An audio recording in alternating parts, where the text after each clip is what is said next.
السلام علیکم ورحمۃ اللہ وبرکاتہ۔ ناظرین، آج کی خبر کا عنوان ہے دارالعلوم کے طلباء کی انگلش کوچنگ پر لگائی گئی پابندی کے فیصلے پر NCPCR اور اقلیتی کمیشن نے بھیجا نوٹس۔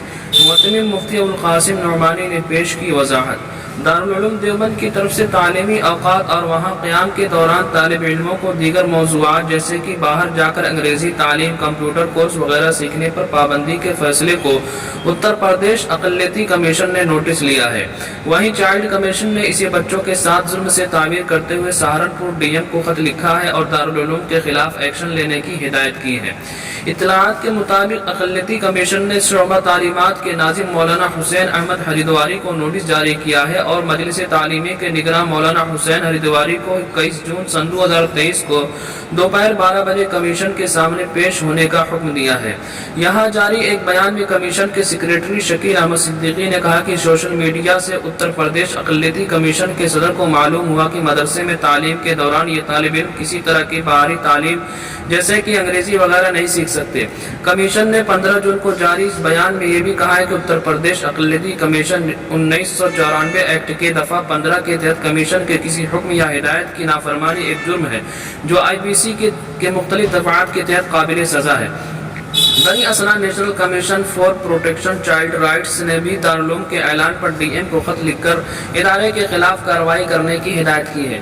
چائلڈ کمیشن نے اپنے خط میں لکھا ہے کہ آپ کی توجہ ایک بار پھر دارالعلوم کی طرف سے جاری کیے جانے والے اس قسم کے غیر قانونی اور گمراہ کن نوٹس کی طرف مبذول کرائی گئی ہے جس میں بچوں کے حقوق کو صریح طور پر نظر انداز کیا گیا ہے۔ حالیہ نوٹس میں طلباء کو سنگین نتائج کی دھمکی دی گئی ہے جو کہ ایکٹ 2009 کے سیکشن 17 کے خلاف ورزی ہے جو کسی بھی بچے کو جسمانی سزا یا دینی طور پر ہراساں کرنے سے منع کرتا ہے۔ اسی معاملے پر معتمد صاحب نے ایک وضاحتی بیان دیا ہے، آپ سبھی حضرات سماعت فرمائیں۔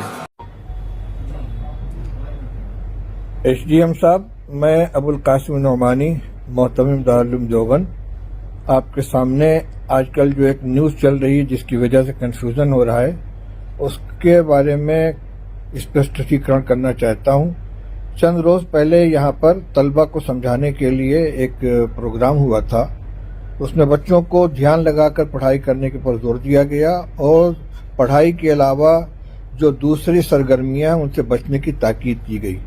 اسی سلسلے میں یہ بھی کہا گیا کہ دارالعلوم کا جو کورس ہے اس میں پورا وقت دیں، تیاری کریں اور دھیان لگا کر پڑھیں۔ جو بچے دارالعلوم میں داخل ہیں، یہاں کے ہاسٹل میں رہتے ہیں لیکن باہر کوچنگ سینٹر میں جا کر انگریزی پڑھتے ہیں یا کوئی دوسرا کام کرتے ہیں جیسے کوئی دکان لگا رہا ہے، کوئی میوہ بیچ رہا ہے، ان سب کے اوپر پابندی لگائی گئی ہے۔ اسی خبر کو اس انداز سے پیش کیا گیا جس سے معلوم ہوتا ہے کہ دارالعلوم میں انگریزی پڑھانے پر پابندی، حالانکہ ایسا نہیں ہے۔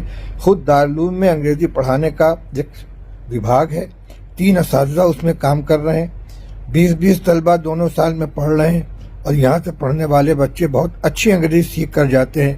کمپیوٹر سکھانے کا یہاں سسٹم ہے۔ پرائمری درجات میں انگریزی، ہندی، جغرافیہ، سائنس، سوشل سائنس اور یہ تمام کے تمام جو عصری علوم میں سکھائے جاتے ہیں۔ اس لیے جس انداز سے خبر چلائی گئی یہ غلط ہے۔ دارالعلوم نہ انگریزی زبان کا مخالف ہے، نہ ہندی زبان کا مخالف ہے، نہ کسی اور چیز کا۔ یہاں صرف یہ پابندی ہے کہ جب تک آپ عالم فاضل کا کورس کر رہے ہیں اس کا جو نظام ہے، جس وقت میں جو کام کرنا اس کو کیجئے، آپ کوچنگ سینٹر میں یا کسی ٹیوشن میں جا کر اپنا وقت برباد نہ کیجئے۔ میں سمجھتا ہوں کہ اس وضاحت کے بعد اب یہ جو غلط فہمی پھیلی ہوئی یہ دور ہو جائے گی۔ بہت بہت شکریہ۔